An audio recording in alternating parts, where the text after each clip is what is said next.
Welcome back. In focus हैं वजीर मुमलिकत बराए कानून और इंसाफ बैरिस्टर अकील मलिक। हुकूमत का भी यही मौक़िफ़ है कि ये जो है ये पर्सनल रंजिशें हैं जिसकी बिना पर ये तमाम इस्लामाबाद हाई कोर्ट के जो जज साहिबान सुप्रीम कोर्ट से जिन्होंने रुजू किया था। हुकूमत का कोई मौक़िफ़ नहीं है। हुकूमत सिर्फ यही कहती है कि तमाम इदारे अपने कॉन्स्टिट्यूशनल फ्रेमवर्क में रहते हुए काम करें and for all institutions whether that's judiciary executive legislature they have to work within the constitutional scheme of things. मैं आपको एक बसीयत स्टूडेंट ऑफ लॉ आपको बता रहा हूँ कि जज साहिबान जब कभी भी कोई पिटिशन भी कराते हैं अपने हवाले से भी कोई किसी वकील से करवा लेते हैं। एडवोकेट ऑन रिकॉर्ड तो फैसिलिटी ऑलरेडी मौजूद है।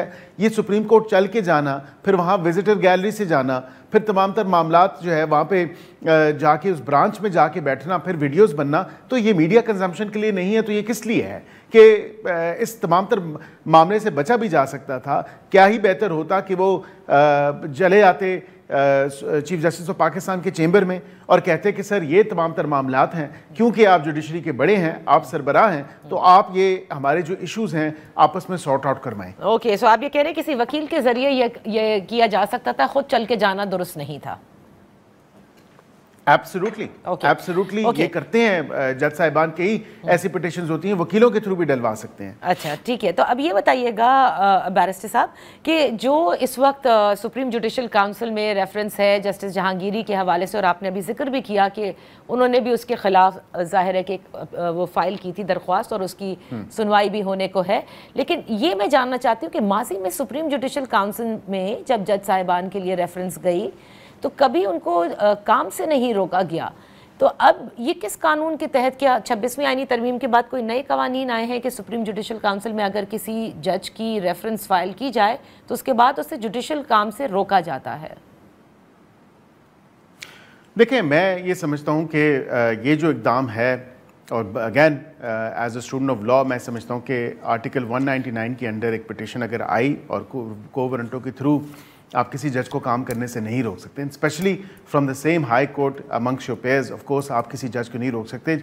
अगर कोई ऐसा मामला है तो सुप्रीम जुडिशल काउंसिल के ही अहकामात हो सकते हैं, और वो आर्टिकल 209 के अंदर तमाम तर मामला एक वज़ा किया गया है। उस तमाम तर मामले के का जो प्रोसीजर है वो वहाँ पे दिया गया है, उसी के थ्रू ही किसी जज साहब को अगर किसी काम से भी रोकना है, कोई मामला भी होना है, या जो भी एक मामलात हैं सुपीरियर जुडिशरी की, अगर मैं might I add with regards to high court जजेस एंड सुप्रीम कोर्ट जजेस, तो ये वहीं पे हो सकता है। ये मुनासिब बात नहीं थी। अगैन मैं जितना कानून मैंने पढ़ा है, मैंने देखा है, तो ये एक अच्छा इक़दाम नहीं था कि अपने ब्रदर जज को जो है आप काम करने से रोक दें, और वो भी बाय वर्च्यू ऑफ अ को warrant of petition in article 199। And this is ये आपका मौक़िफ़ है या हुकूमत का? देखिए, ये मेरा मौक़िफ़ है और हुकूमत का मौक़िफ़, क्योंकि ये 29 तारीख को लगा है और जो कंसर्न लॉ ऑफिसर्स होंगे वो वहाँ पे पेश होंगे, वो भी मौक़िफ़ रखेंगे कि कानून में क्या पोजीशन है क्या नहीं है, और वो तमाम तर मामला जो है वो आपके सामने 29 तारीख को होगा। ओके बैरिस्टर साहब, आखिर में मैं ये जानना चाहूँगी कि क्योंकि देखिए सिफारती सतह पर तो तमाम तर चीज़ें बेहतरीन चल रही हैं, लेकिन एक बड़ी जमात है, अपोजिशन की जमात है, उसके लीडर इमरान खान, कल बेशक उन्होंने कॉल दी हुई है पेशावर में जलसे की, लेकिन कब तक उनको जेल में रखने का इरादा है? 300 केसेस वो कहते हैं मुझ पर बना दिए गए, तकरीबन सब में जो है वो ज़मानतें भी हो गई, लेकिन बाहर वो नहीं आ सकते। अभी भी जो हैं वो 2 केसेस हैं जिसकी वजह से वैसे वो तो कहते थे कि अलकादर ट्रस्ट में अगर बेल हो जाती है तो वो बाहर आ जाएंगे उनके वकला, लेकिन फिर पता चला कि तोशाखाना 2 भी है कि अभी वो भी बाकी है। देखिए, केसेस तो उनके वो हैं जो आइन और कानून के मुताबिक हैं। किसी की ख्वाहिश फरमाइश पे तो किसी का कोई केस नहीं बना हुआ। मई 9 के केसेस, 190 मिलियन पाउंड के केसेस, तोशाखाना 1, तोशाखाना 2, ये तमाम तर वो केसेस हैं, चाहे वो बल्गरी ज्वेलरी सेट हो, चाहे वो घड़ी हो, खाना काबा की एक्स वाली, या काबीना से बंद लिफाफों में इजाज़त लेना हो और फिर ज़मीन लेके ट्रस्टी खुद रहते हुए ट्रस्ट बना के तो ये तमाम तर मामलात किए हों।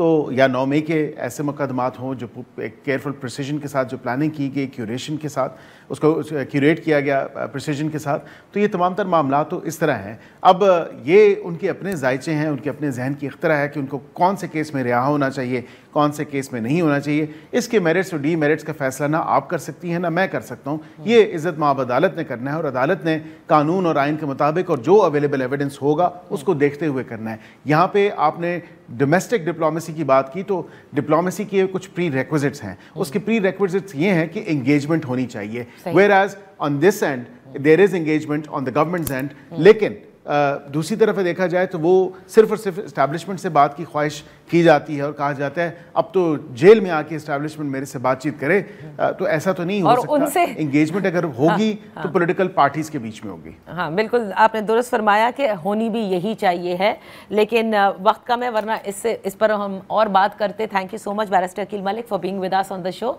वक्त हुआ एक ब्रेक के बाद जब वापस हाजिर होंगे तो इसी पॉलिटिकल एंगेजमेंट के हवाले से बात करेंगे।